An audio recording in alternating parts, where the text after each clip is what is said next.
Hi friends, welcome back to our channel. Friends, Andhra Pradesh రాష్ట్రంలో ఉచితంగా ట్యాబ్లు అయితే పంపిణీ చేయబోతున్నారండి.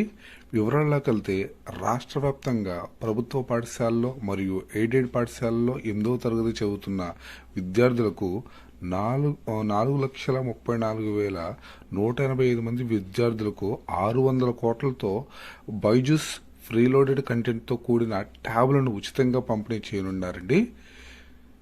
ఇది దాదాపు దీని విలువ 17,500 రూపాయల పైగా ఉంటుందంట మార్కెట్ విలువ. సో 15,500 విలువ గల బైజూస్ కంటెంట్తో కలిపి ఇది విద్యార్థికి 33,000 రూపాయలకి లబ్ధి చేకూరేలాగా ఇవి పంపిణీ అయితే చేయబోతున్నారండి.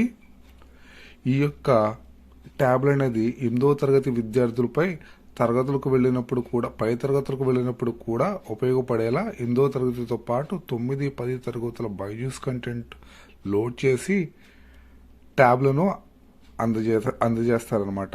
ఇప్పుడు అందరికీ ట్యాబ్లలో 11, 12 తరగతుల కంటెంట్ కూడా లోడ్ చేసేలా ట్యాబ్ మెమరీ కార్డు సామర్థ్యం 256 GB కంటే ఏవో దాంట్లో ఇన్స్టాల్ చేసి ఇస్తారంట. రాష్ట్ర వ్యాప్తంగా 10 రోజులు పంపిణీ అయితే చేస్తారండి. ఈ ట్యాబుల పంపిణీ ప్రభుత్వ పాఠశాలలో చదువుకునే 8వ తరగతి విద్యార్థులకు వరుసగా 2వ ఏడాది కూడా రాష్ట్ర ప్రభుత్వం ట్యాబ్స్ పంపిణీ అయితే చేయనుందండి. ఈ యొక్క ప్రారంభం అనేది ఈరోజు అల్లూరి సీతారామరాజు జిల్లా చింతపల్లి నుంచి సీఎం జగన్ గారు ఈ యొక్క ట్యాబ్ అనేది పంపిణీ అయితే చేస్తారండి. ఎవరైతే విద్యార్థులు ఉన్నారో అర్హత గల విద్యార్థులకి తప్పకుండా ఈ ట్యాబ్ అనేది పంపిణీ చేస్తారు. ఈ రోజు నుంచి 10 రోజుల వరకు ఈ పంపిణీ అయితే ఉంటుంది. ఓకేనండి. దీనికి కావాల్సిన పూర్తి వివరాలు అనేది మీ యొక్క స్కూల్ అయితే ఒకసారి మీరు సంప్రదించండి. Thanks for watching. Bye bye.